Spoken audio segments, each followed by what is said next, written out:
Masala Mama here. Let's make my favorite food, Anday Koftay. I'm posting all the recipe and all the ingredients first.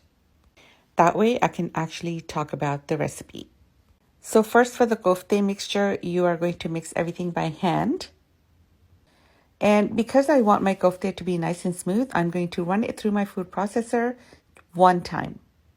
I'm going to say for about 5 seconds. You just want it to come together into a nice soft mixture. And if you know me, you know that I put cilantro into everything, but it does make a difference in the final dish. Your kofta is going to be awesome. Once it's all together, you're going to make it into nice small balls, into whatever size you like.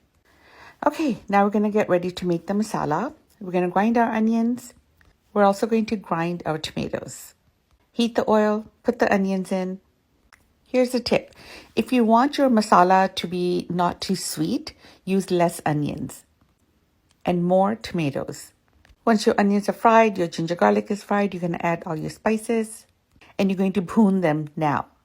Next, we have all these tomatoes. There's a lot of water in these tomatoes. We are going to cook down that water.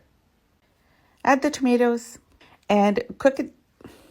And cook your masala until most of the water from the tomatoes has evaporated. You start seeing bubbles like that, you're ready to put in your koftas. Add your koftas. Now remember, at this point, you are not going to use a spoon to move these koftas around or else they'll break. But you also want to make sure they're not sticking to the bottom, so you're just going to hold the pot and shake them around. Cook this way about 7 to 10 minutes. Then cover.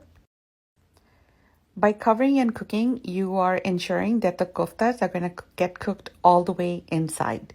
After about 5 minutes, you are going to open up and just very lightly bhun these. They're small, they're going to get cooked very quickly. Add enough water for your shorba. I added a total of 3 cups. Then I put it on low heat and cooked for 15 minutes. Once the 15 minutes are done, this is really important.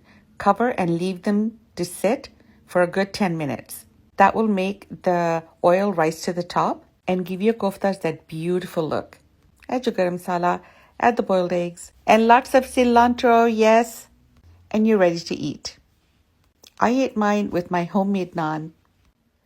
You can eat with roti, you can eat with naan. Naans just soak up the sauce so well. If you haven't already, I am on TikTok and Instagram as Watch Masala Mama.